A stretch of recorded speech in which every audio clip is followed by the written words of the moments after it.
Good day mga koys, so marami na naman tayong updates regarding dito sa ating paboritong sports na basketball. Ngayon ay ating pag-uusapan itong nalalapit na Olympic qualifying tournaments draw kung saan kasali ang Gilas Pilipinas sa 24 countries na maglalaban-laban para sa apat na pwestong natitira para sa OQT. At ang UP Fighting Maroons ay dinitron na nga ang Ateneo de Manila sa kanilang Final Four. Ito rin ay pag-uusapan natin sa video natin ito. Ngunit kung bago ka pa lang sa aking munting YouTube channel, humihingi po ako ng likes, share and subscribe. Maraming salamat.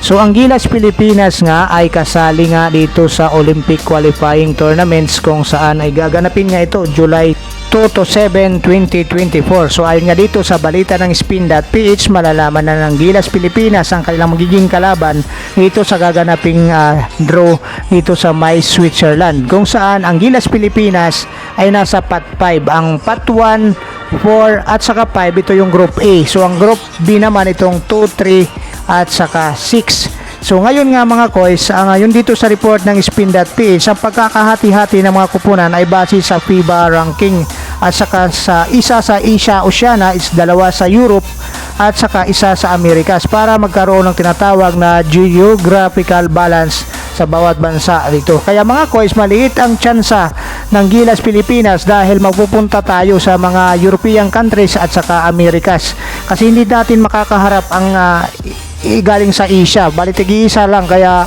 magkakaroon ito ng 6 na team na tiga-4. So ngayon nga mga koys, ito ang malaking posibilidad na maging kalaban ng Gilas Pilipinas. Ito yung mga bansang nasa Europe, ito yung Spain. So ganito kahirap ito mga koys, sa Espanya pa lang. So ang sumunod dito nga Slovenia naman mga koys ni Luka Doncic. So mahirap din itong kalaban. At saka itong Mexico. Ito yung mga posibilidad na makakalaban ng Gilas Pilipinas. At saka itong Georgia. So Georgia at saka itong Lithuania. So ganito kabigat ito nga mga koys, mga European countries at saka Latvia. So dahil dito nga mga koys, ang Gilas Pilipinas ay mag-aabang nga tayo dito sa gaganaping pot draw kung saan mapupunta ang ating Gilas Pilipinas. Pero asahan na natin mga koys na ang ating Gilas Pilipinas ay mapupunta sa mga bracket na kasama itong European countries at saka Americas. Dahil hindi po pwede magsama mga koys base sa report ng Spin.ph ang parehas Asia Oceania o parehas Europe o parehas Americas. So hinati-hati ito nga mga koys. So ngayon, asahan natin mga koys na ang makakalaban ng Gilas Pilipinas dito sa OQT ay 2 European countries at saka 1 American countries. Dahil itong OQT nga ay dinivide nga itong bansa na 24 bansa ng tig-4. At hindi po pwede tayo makatapat ng parehas Asia Oceania. Kaya yung mga nabanggit natin na bansa, yun ang malaking posibilidad na makatapat ng ating Gilas Pilipinas.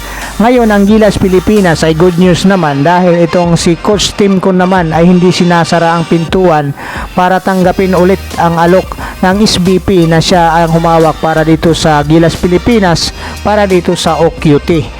At dito naman mga koys, itong si Coach Tim Con nga ay sabi nga niya, pangga kung i-offer ulit sa kanya itong position ay tatanggapin niya. At dito nga sa February window, itong si Coach Tab ang napipisil dahil itong si Coach Tim Con ay busy pa dito sa PBA para dito sa kupunan ng Barangay Ginebra.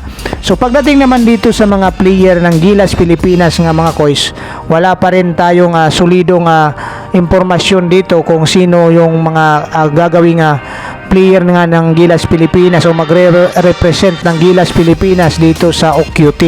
Dahil alam natin nga mga koys, by July ito, so kung ang kukunin nito ay mga PBA players at kasama dito yung mga galing sa labas, yung sa Japan B-League at saka sa KBL.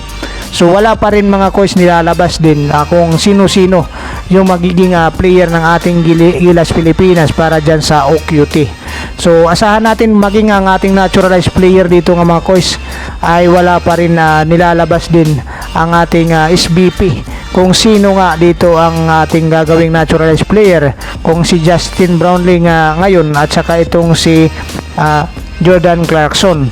So iyon ang ating tabayanan o ibang player na ang gagamitin maging naturalized player. Dahil itong si Justin Brownlee naman mga kois, magpahanggang sa ngayon nga ay wala pang resulta doon sa kanyang doping test, kung saan matagal na nga itong inaantay natin na lumabas nga itong resulta o pagpapataw sa kanya ng kung ano man ang bibigay sa kanyang parusa.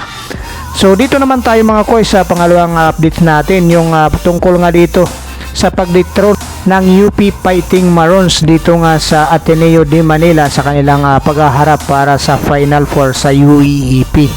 So ngayon natalo nga itong Ateneo de Manila ng UP Fighting Maroons. Maraming katanungan ngayon dito sa coach ng Ateneo de Manila na si Coach Tab Baldwin.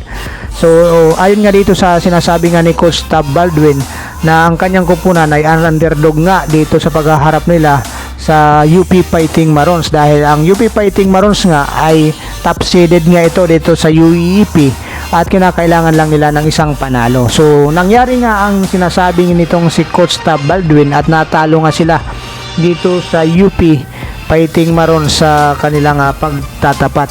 At ngayon na-dethrone na nga sila sa 5 taon na paghahari nila dito sa UEEP, ay nabaklasan na nga sila ng UP Fighting Maroons.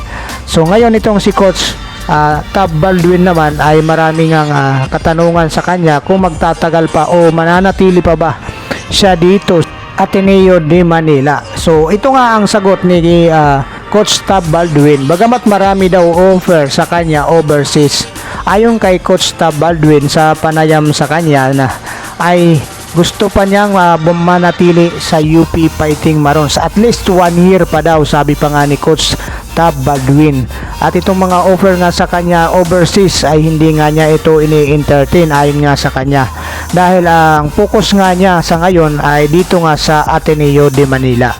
Oo nga't natalo nga sila sa ngayon, ayon nga kay Coach Tab Baldwin ay magbabalik sila sa susunod na season na mas malakas para dito sa susunod na season ng UEEP. So ngayon malinaw na nga mga kois na si Coach Tab Baldwin ay mananatili sa Ateneo de Manila. So ang mga katanungan patungkol dito sa kanyang sitwasyon sa Ateneo de Manila ay nasagot na nga dito sa report ng Spin.ph. So ngayon ang Ateneo de Manila, sabi pa nga ni Coach Tab Baldwin ay paghahandaan nga nila. Ngayon ay nasa ibang bansa si Coach Tab at ito nga ay ang pinaghahandaan nga niya ang pagbabalik nila dito sa susunod na season ng UEEP. So congrats naman dito sa UP Fighting Maroons dahil nanalo nga sila dito kalaban itong Ateneo de Manila. Maganda ang naging laban naman mga kois, ngunit katulad nga ng sinasabi nitong si Coach Tab Baldwin, nahihirapan talaga sila dito sa depensa ng UP Fighting Maroons. Dahil dito nga nagkakaroon sila o nararatil sila tuwing nagkakaroon ng magandang depensa na ina-apply sa kanila itong UP Fighting Maroons. Ayon mismo yan kay Coach Tab Baldwin sa report nga ng Spin.ph. So ito nga ay nagre-resulta nga sa kanila ng turnover. At isa pang pininpoint nga dito ni Coach Tab Baldwin ay na-out-rebounded nga sila ng UP 60-43. So ganun katindi, lalong-lalo na dito nga sa 16 rebounds nga nang nagawa nito nga si Malik Diop ng UP. At ito naman mga kois ay mayroon lang silang 7 assist na kabuuan at sa 20 tira nila dito sa 3 point 3 lang ang naipasok. So maraming salamat mga kois, God bless you all.